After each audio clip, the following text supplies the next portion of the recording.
So yes, I did start my career at the Fed when I was 2 years old. So, and in fact, at times it feels like I've been at the Fed since 1964. But anyway, first of all, thank you so much for the very warm introduction. It's great to be here at the Economic Club of New York and speaking to this group, and looking forward to the questions I get from the friends up here.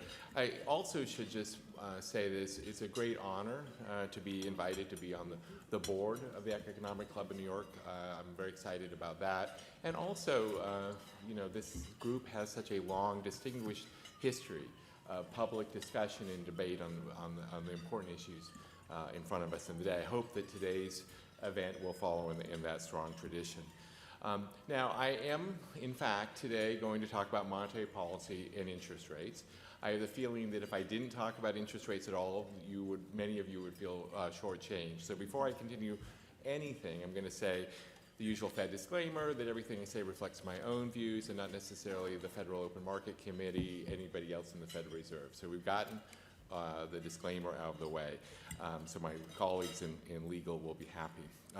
So I do want to take us back to a time long ago in a galaxy far, far away. Specifically, I'm thinking about the year 2001, when Destiny's Child was topping the charts. When you had a Motorola flip phone, you were the coolest kid on the block. You know, in that time, which I'm picking up on the theme of the introduction, I was an economist at the Board of Governors in Washington, and my colleague Thomas Laubach were very focused on some of the kind of key issues that we were thinking about at the Federal Reserve, and specifically burning the midnight oil, trying to understand what the tech boom and the rapid productivity growth and all the changes we were seeing in the U.S. economy in the late 90s, what that meant for interest rates, both into the short term, but also in the long run. These were obviously huge issues for the Fed at the time, and also trying to understand the economy. And thinking about those issues and researching those led Thomas Laubach and I to develop this model of something called R-star. So R-star for economists means the natural or neutral rate of interest. It's the level of interest rates you think would occur in the long run in the economy that's neither boosting economic growth nor holding back the economy. It's neither expansionary nor contractionary. And importantly, it's the normal interest rate you would expect to see in a normal economy. And when thinking about what determines what a normal interest rate is, we focused quite a bit of attention on something that we think is a very important determinant of interest rates in the long run, and that's economic growth, the rate of economic growth, which we, showing our great creativity and innovation, decided to call G-star. So we focused on G-star, which is this idea of potential growth in the economy. How fast can the economy grow on a sustainable rate? And you remember, you have to think back in the time of the late 90s and early 2000s, GDP growth in the U.S. was over 4% per year. And so we were really focused on the issue of how does the tech kind of revolution, the internet, all these things that are leading to very rapid growth, how are those affecting the potential growth rate of the economy, and thinking about what does it mean for interest rates in the long run.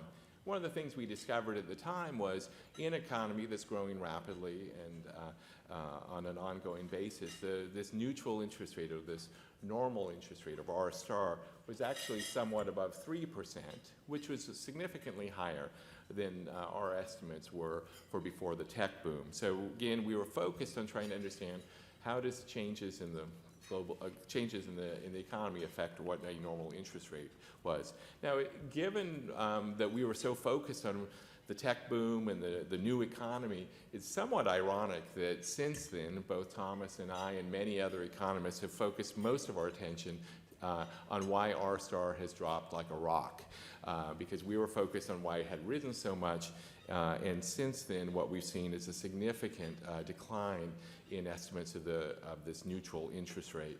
And in thinking about putting that in context, I said that our view of a normal interest rate around the 2001 was around a little over 3%. Since the Great Recession, these estimates have been well below 1%. A normal real interest rate below 1%. In a historical context, in the post-World War II period, there was no period before the Great Recession where a normal interest rate was that low. So it's just a sea change in our views of what a normal interest rate or R star was. In thinking about these issues, we focused on a number of the determinants of why interest rates have come down, and it goes back to these issues of the productivity growth, potential growth, and labor force growth. Thinking about what are the determinants that drive G star and kind of the potential of the economy, and thinking about how those have affected a neutral interest rate.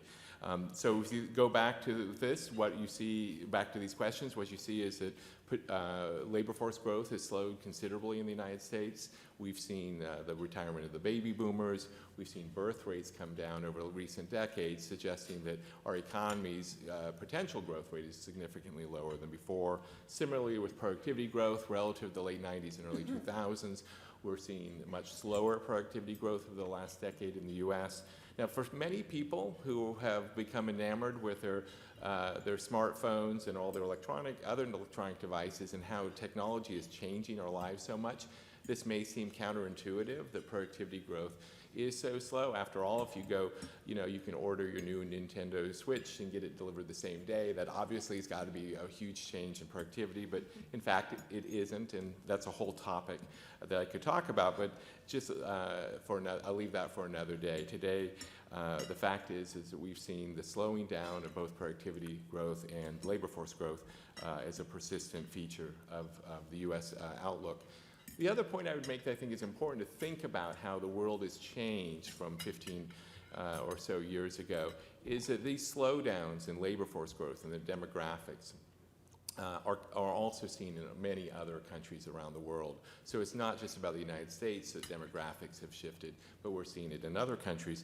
And similarly with the productivity growth, this is much more of a slowdown in productivity growth as a global phenomenon.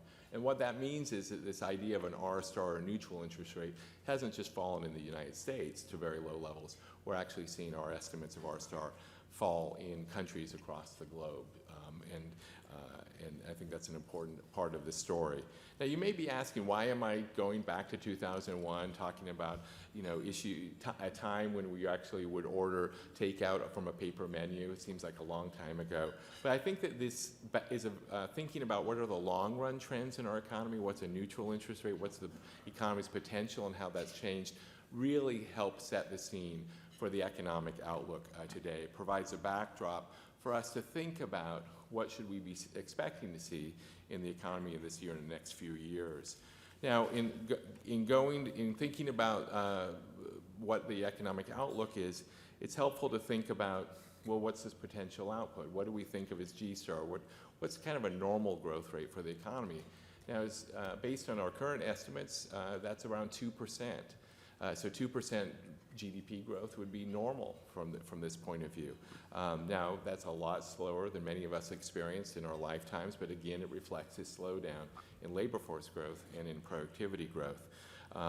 And in thinking about what's been happening in the U.S. economy, last year we saw GDP growth actually came in well above that. It was a little above 3% based on our most recent estimate.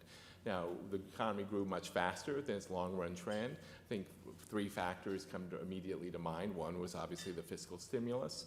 Also, earlier in the year, we saw some synchronized global growth that was, I think, helping many countries, including the U.S. economy.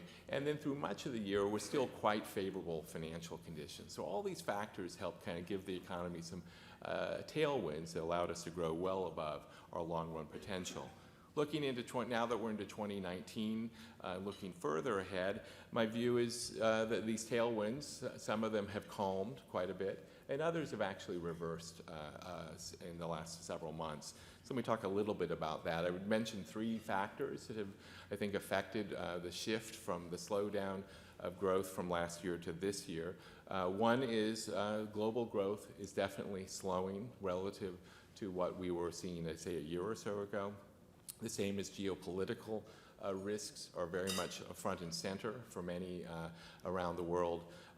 And the financial conditions since late last year have definitely tightened somewhat.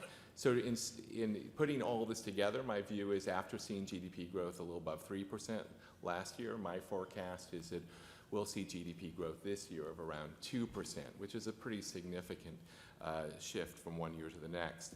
Now, let me go through these three factors to help kind of frame that. First of all, in the slower global growth, we definitely have seen signs and actually hard data, especially from Europe and China, of slowing growth.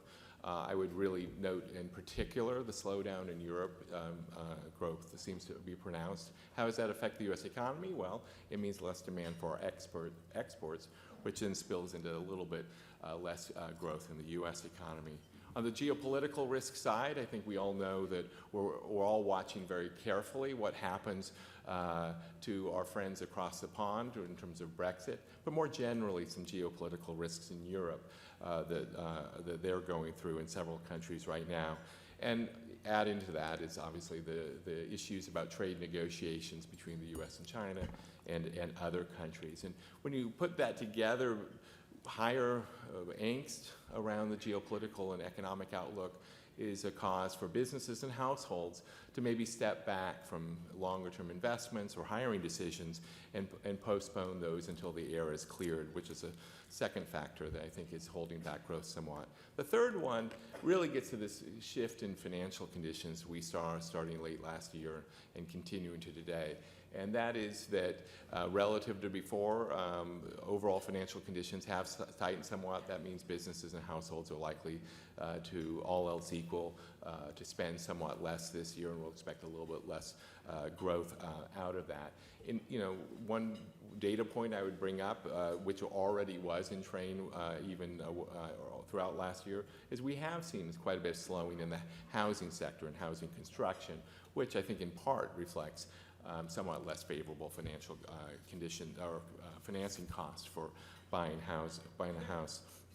Now, all of these factors, again, kind of come together and tell us that an economy that was growing 3% last year due to some favorable tailwinds, we're now expecting to see growth closer to 2%.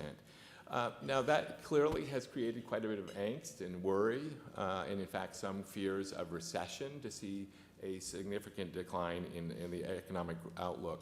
But I want to put that into perspective. You remember I started with this discussion of G-star, this notion of how much should our economy be expected on a normal average year to grow, and our current estimate is around 2%. So when we see this slowdown, people shouldn't be saying, well, what's happening to the economy that would cause you to think that this would be down to 2%? In fact, this would be actually something considered more normal. 2% growth in the new economy, new normal economy, is more the usual rather than the exceptional. And thinking about people being concerned about growth of 2%, again, I would put it in the perspective that this shouldn't be such a worry, but instead of seeing something as something pretty predictable, that if you thought ahead, you would have been expecting potential growth on that level. Let me turn a little to monetary policy and how to put all this together. If you look at it strictly through a monetary policy lens, let me go through the checklist. So we have unemployment around 4%, a very strong labor market. We've seen very solid job growth. We're seeing growth for the economy that was very good last year and looks to be still around our sustainable potential level this year. And we're seeing inflation around 2%, our preferred inflation goal. So from a monetary policy perspective, honestly, this is about as good as it gets in terms of achieving our goals. And I think that's a very good starting place. What does that mean for monetary policy? Well, with the economy basically strong, inflation near our target, and growth around sustainable level, to me, a monetary policy is becoming more normal. In particular, my view of a neutral or R-star is about 0.5%. So we have inflation around 2%. So if you add 2% inflation to this idea of a neutral real interest rate, that's about 2.5%. That's roughly where the federal funds rate is, or policy tool is. So again, we're in a good economy where we have monetary policy, at least in my view, right around a neutral. So that brings me to the question of, well, what is the future going to hold? We're in a good place now. Monetary policy is roughly neutral in my view, and the economy's in a good place. So the baseline is good, but of course, there's always uncertainties around the economic outlook. and we need to be thinking through some of those. So let me go through a few possible scenarios that I think are relevant. One is the economy could actually, we could see some of these geopolitical risks recede, be resolved relatively soon. We could see other positive developments that lead to the economy to kind of get back to its rather robust trajectory that we saw last year. So that's one upside possibility. The second scenario, I think, is basically the one I've laid out. Growth roughly a trend, a continuation of a very solid economy. And of course, there's always the downside risks, that certain risks that could realize that would knock the economy somewhat off course. So thinking about these various scenarios, what's it mean for monetary policy? Again, I start from the point that I think we're in a very good place. The economy's in a good place. So how will monetary policy respond depending on these various scenarios?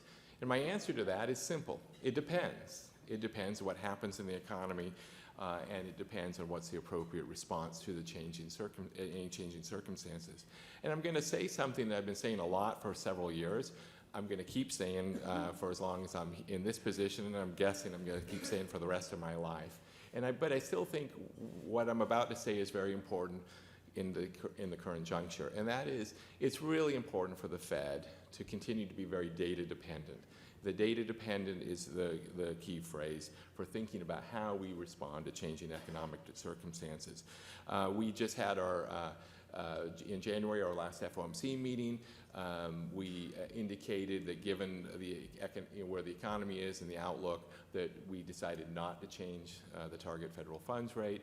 And we also indicated appropriately that given the circumstances that we're in with essentially no inflationary pressures, given global and economic financial conditions, that we could afford to be patient in making future decisions around policy. And I think that makes complete sense given the situation we're in and given the fact that there are still significant uncertainties looming large. In terms of thinking about monetary policy, I think it's helpful to have a metaphor, a nautical metaphor in mind, and that is that monetary policy is like steering a large ship. Our policy actions can leave a wake miles long. Our actions reach far into the future. And so when we think about taking the decisions that we make, we really need to think about how they affect the economy over a longer period of time.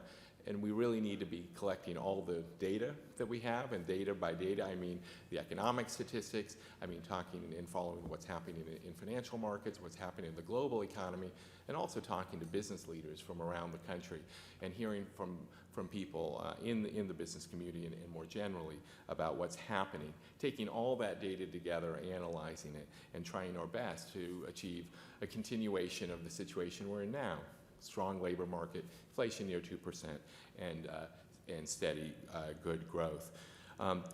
I started with this discussion of why R star and G star and these ideas are important. I think they're important because they help frame not only how to think about monetary policy and the decisions that we make, but also about what real kind of a normal economy looks like now that we've fully recovered from the recession, and now we're moving to a phase that I think of as a more normal economic cycle. Moderate growth that we're seeing, and I expect this year, should not be a surprise. It's something that we should have been expecting for some time, and it should not be a source of a particular worry or concern. For those of you who are still surprised that 2% growth is actually pretty good, my only comment is maybe listening to Beyonce a little too loud and haven't been watching the data signs that we've been watching for a long time. So, again, I go back to my punchline on all of this. The economy is in a very good shape. The outlook has uncertainties. We have to be flexible. We have to be data dependent, and again, focus really on just trying to keep this economy on the track that it currently is. Thank you very much.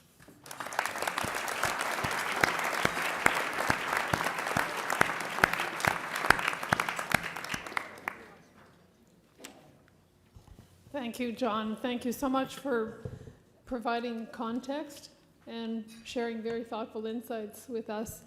And I have to say, it's wonderful to hear an economist say, I've been saying this for a long time, and I continue to say it, and I'm going to continue to say it. That's very seldom the case. We often hear the on the one hand, on the other hand. So thank you very much. And on that, I'll invite John Paulson to please start the Q&A. Do you want to probably start with the mic? Thank you for your remarks, John. My first question is on forecasting a recession. In November, when Fed Chair Jerome Powell was here, he said he didn't know what might cause the next financial downturn, and that there's some event that nobody sees coming, oftentimes. As you specialize in monetary policy in uncertainty, do you have thoughts on what might be the trigger of the next downturn? Well, obviously, this is a version of the question of what keeps me up at night. So that's a terrific question and a timely one, because I think this does come up in the context of an economy that's going from pretty, I would say, growth that was pretty strong to growth that's maybe more moderate. So, you know, I think the way I think about where the risks are, obviously some of them are internal in terms of do we see imbalances in the U.S. economy. At times, recessions, I think, have been caused by, you know, say the housing bubble or other imbalances with the tech bubble in the late 90s. I don't see those right now. If you honestly, if you were to say what are the top 3 risks to the U.S. economy right now that I'm focused on, they're pretty global. It's what's happening in Europe, both economically and the geopolitical risks around Brexit, around the situation in Italy and more broadly in Europe. Obviously, a slowdown in China, we know not only affects China and the region, but affects the global economy. So those are areas that I personally find to be a particular area of focus. And again, it's this uncertainty aspect.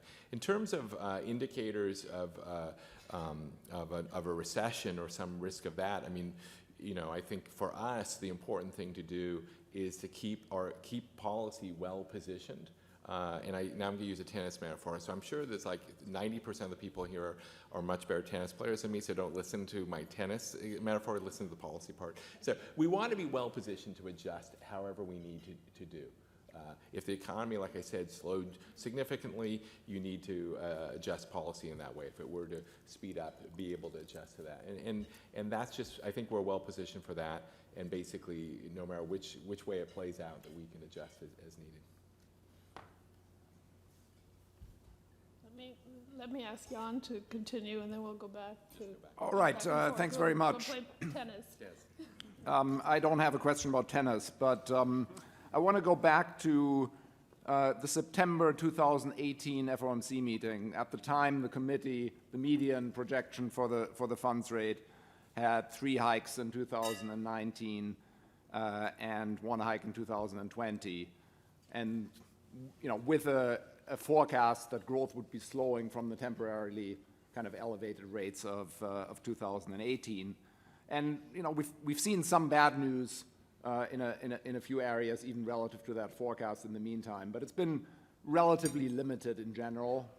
Even when you look at financial conditions, there's been, you know, at least a partial round trip in that.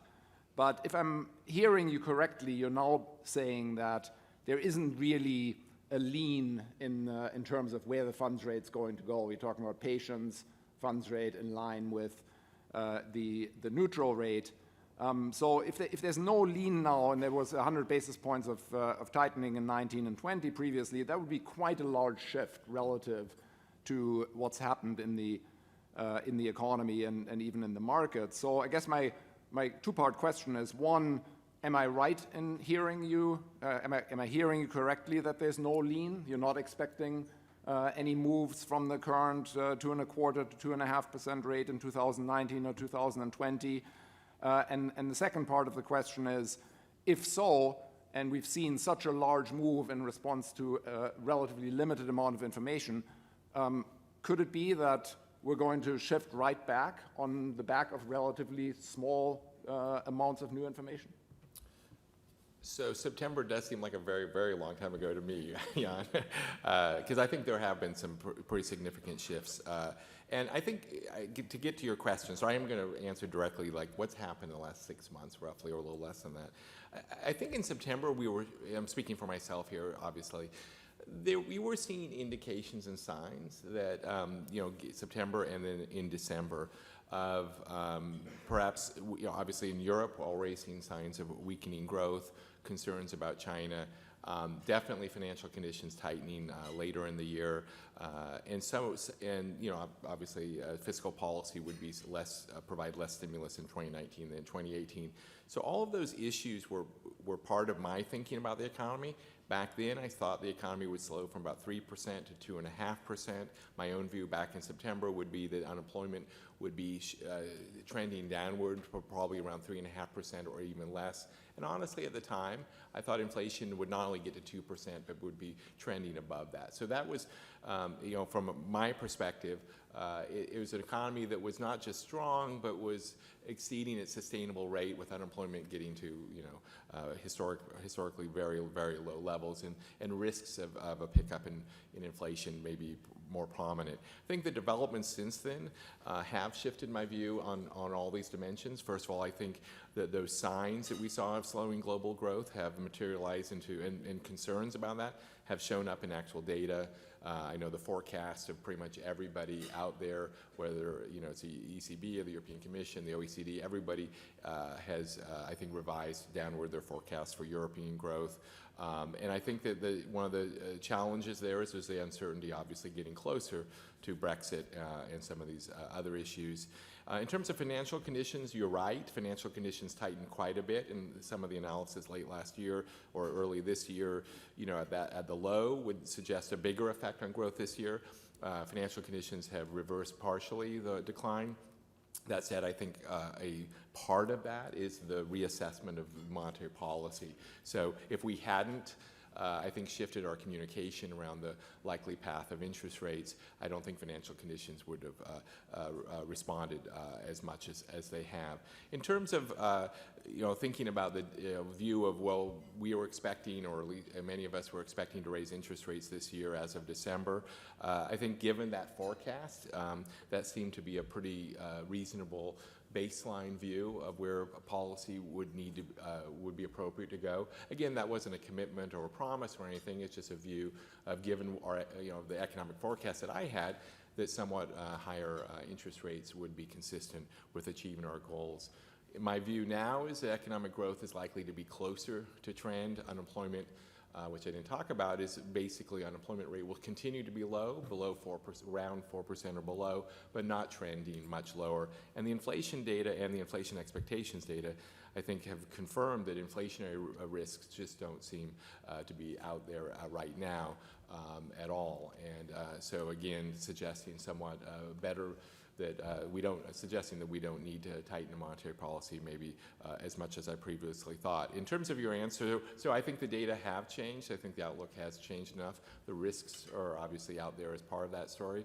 And so, at least from my perspective, I've had a shift in my own view of the appropriate path for policy. In terms of whether we would change, or I would change my views back, well, I did mention that in the speech. I mean, if this was in, kind of a head fake, if the economy really did grow at 2.5% to 3% this year, if inflation did start picking up more, then obviously we have to reassess that. I think that the patience, in my view, the patience language and this ability to be flexible is not a commitment. It's not a commitment saying we're not going to raise interest rates. It's really saying right now the economy's in a really good place given the level of interest rates. We have some time to collect more data, to get to your point, reassess the economic outlook, and come to a judgment. So I'm not going to say whether I feel whether we would ever need to raise interest rates or lower interest rates in the future, but for the time being, I think we're in a good place, and I don't have any particular lean, I think is the term used, about where policy should be changing from where it is now. Thank you. My second question concerns the tools the Fed has to stimulate growth in a downturn. Since short-term interest rates are not likely to rise as high as they have been in the past, the Fed will have less room to cut rates to stimulate growth in the event of a downturn. What other tools does the Fed have besides interest rate cuts to stimulate growth in a downturn, and would negative interest rates, as they've done in Europe and Japan, be one of those tools? So, John, that's a really important question because, again, we're in a time where the U.S. economy is strong, but we do need to be taking this time to be thinking hard, as we have at the Fed, about what's our playbook if we have another economic downturn, which will eventually happen. I'm hoping the U.S. will be like Australia, with 27 years without a recession, but we still need to, I think, out of prudence, planned if that isn't the case. So you've already hit upon some of the key policy tools we have. Obviously, we can cut interest rates to respond to a downturn. We could, if it was appropriate, go back to what people often call quantitative easing or asset purchases like we did during the downturn in the last decade. We could consider negative interest rates. We did at the FOMC discuss and consider going negative interest rates in terms of the interest on reserves that we pay. It was a decision that, as the committee made, not to do that. We only got down to close to zero. But one of the things we're doing at the Fed, and my colleagues around the world, other economies are doing, is assessing and evaluating the experience of Japan and of the ECB and the Swiss National Bank and other countries about what are the costs and benefits of having negative interest rates versus some of these other tools like quantitative easing. I think my preliminary read is that the cost-benefit trade-off of negative interest rates is not quite as favorable as QE, but again, I wouldn't ever exclude any of the possible tools in thinking about that. I think if I could take maybe 3 steps back on this question, the Federal Reserve is undertaking this year a very deep kind of assessment and review of our monetary policy framework, the way we've set our long-run strategy and our policy goals. This is something that Vice Chair Clarida has been leading and gave a great speech on here in New York recently. This is something we're going to do a lot of outreach, not only academic conferences, but outreach to the communities across this country to think about how do we best achieve our goals of maximum employment price stability, and whether the current framework and the current set of tools is adequate or helps us succeed, or are there other ways to think about policy or how to communicate policy that might help us be even more effective in the future. I think that's a conversation that's part of your question, and it's something that I've been very supportive of, and we're going to be doing a lot of work this year and continuing into next year as we think about some of these issues so that we're well prepared for whatever may come. Thanks. I have a bit of a follow-up on that question, and on specifically on changes in the inflation targeting framework. You've spoken about a concept called average inflation targeting, where effectively you would target a modestly higher inflation rate during the good part of the cycle, because you know that during the bad part of the cycle you might be well below the 2% target.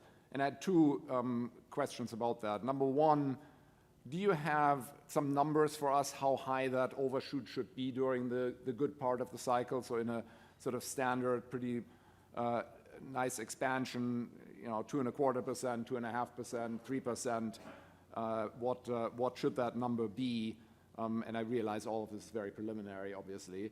And the second part of the question is whether this would still be a bygones are bygones policy, where you basically consistently shoot for 2.25 or 2.5 or whatever the number is during the good part of the cycle, no matter what came before, or you would or whether a particularly severe undershoot would cause you to really want to make up ground and lift that number in the recovery from the slump. Right.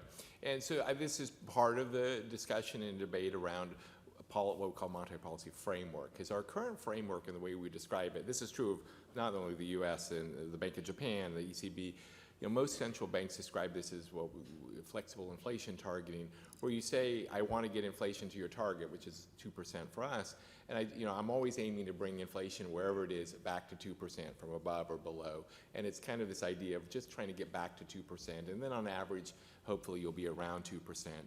The experience of the last couple of decades, both in Japan and then pretty much in every advanced economy, of very low neutral interest rates, so very low R star, plus this lower bound, not zero lower bound, but still a lower bound on interest rates, has taught us that it is much harder to get inflation back to 2% from below than you might have thought, given some of the constraints on monetary policy when in a very, very low interest rate environment. So the basic premise of this idea of average inflation targeting, to me, is that if you think about, if you have a goal of 2% inflation, it should really be that on average, over a longer period of time, that inflation is around 2%. Sometimes a little bit above, sometimes a little bit below, but average is 2%.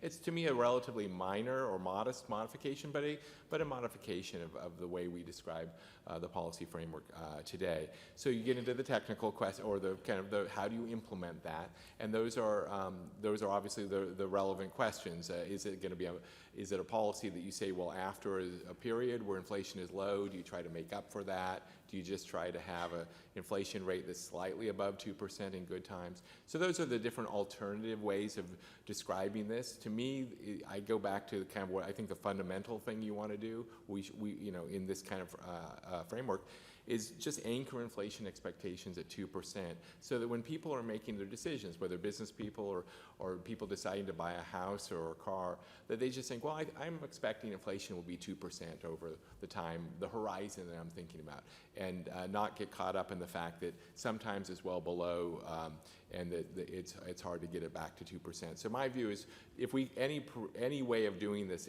keeps the average inflation rate at 2%, and also kind of anchors expectations around that 2%, would be effective at getting the main objective. There are a lot of issues about exactly how you would implement that, and I think those are the kind of topics that obviously people will be thinking about.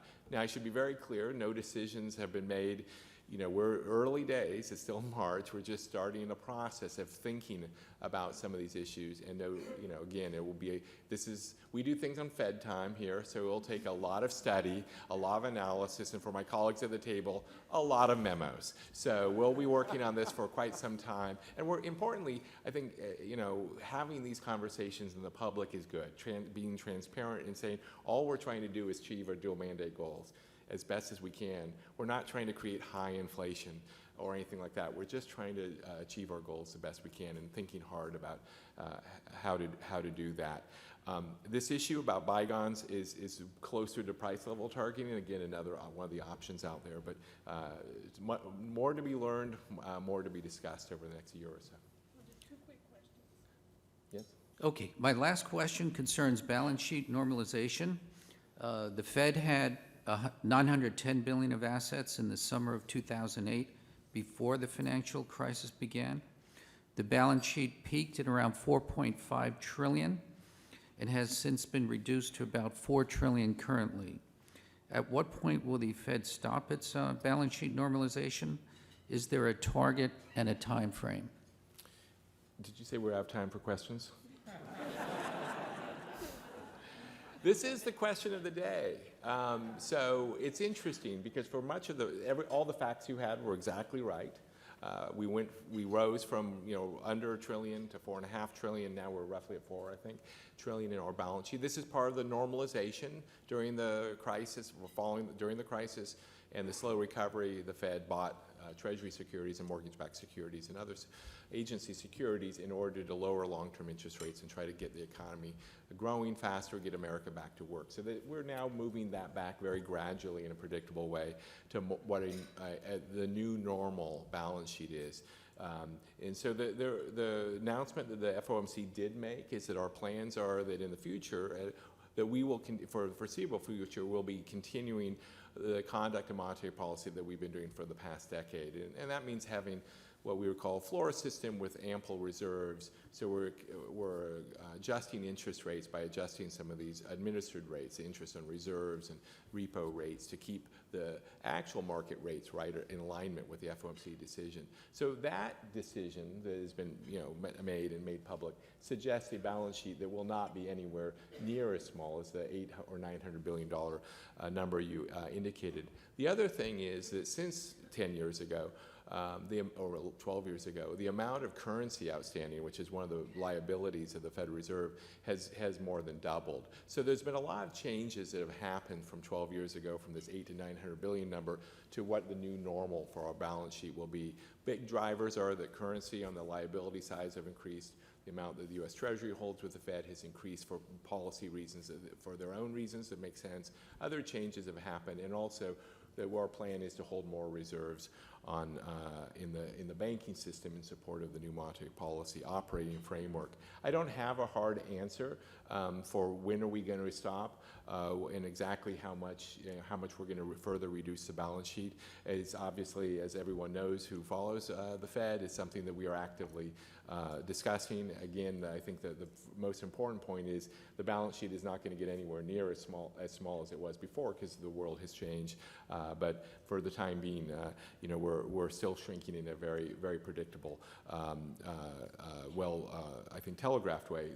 Over coming months, I expect we'll make further decisions, and as soon as we make those decisions, we'll announce that. I mean, one of the things that we have learned from all this experience is the transparency is helpful. It's helpful for us to explain what we're doing and why. It's also helpful for the economy, for people to understand why are you doing what you're doing, how do you think about how you're going to change that, so that people can plan around that.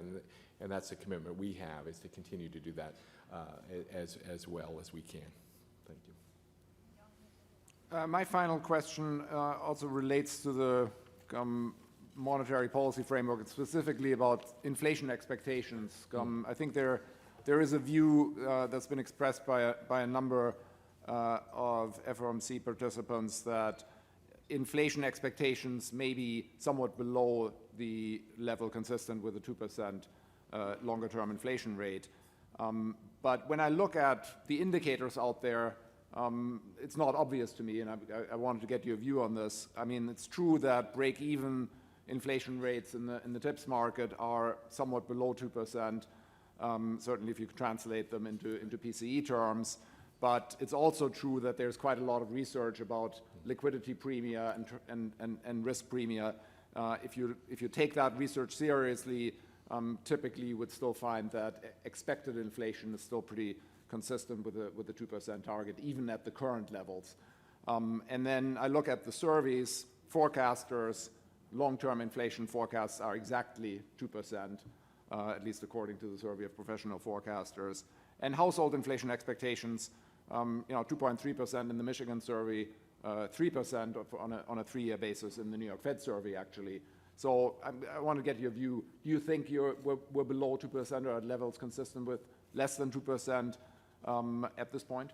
So, I mean, it's obviously a really important question, because we think that most of our economic models and analysis suggest that business and household decisions depend on what people think inflation will be in the future. If you think inflation will be high, you'll make different decisions than if you think it will be low.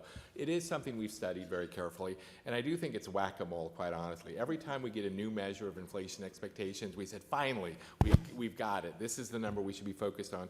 There's all this research and other issues that come up that shows, well, that's not a perfect measure. And we have the surveys and the New York Fed survey, and I think all of these are informative and valuable. So to answer your question, I think it's hard to distinguish between our inflation expectations right at 2 or the 2.25 or 1 3/4. So it's always going to be hard for us to know, are they anchored right at the right place.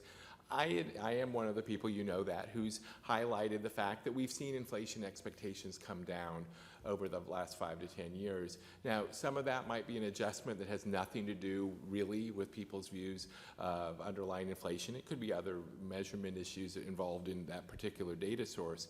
But it is something that I do pay attention to, because I do think that if you go back to the history of central banking for as long as you can think of it, as over 100 years for the Fed, having a nominal anchor, having people believe that low and stable inflation is something that we are achieving on a regular basis, I think is critically important for economic prosperity. So the one thing the Fed or any central bank, I think mission number one is to provide stable prices over a longer period of time. Normally in my career, I went to college in the 80s and grad school in the early 90s, the worry was, I thought my career was going to be like, let's keep inflation from getting too high. The fighting, the kind of the inflation, the too high and variable inflation of we saw in the 60s, 70s, 80s. I do think that the challenges are on the other side now. We're seeing this in Japan and Europe and many countries where they really struggled for now many, many years of inflation being too low. So my answer to your question is I'm not, I think that inflation expectations in the U.S. are pretty well behaved. I think they're in the range of anchored at our goal, and that's a good thing. Definitely it's something on my radar that looking around the world and seeing how inflation has been under the target year after year and how that's changing behavior in those countries, we don't want that to happen here. And I think that the framework question really is maybe it's not to solve a problem we have, but it's to avoid a problem that we could have of the inflation anchor slipping lower. So by the way, these are awesome questions from both of you. Thank you so much.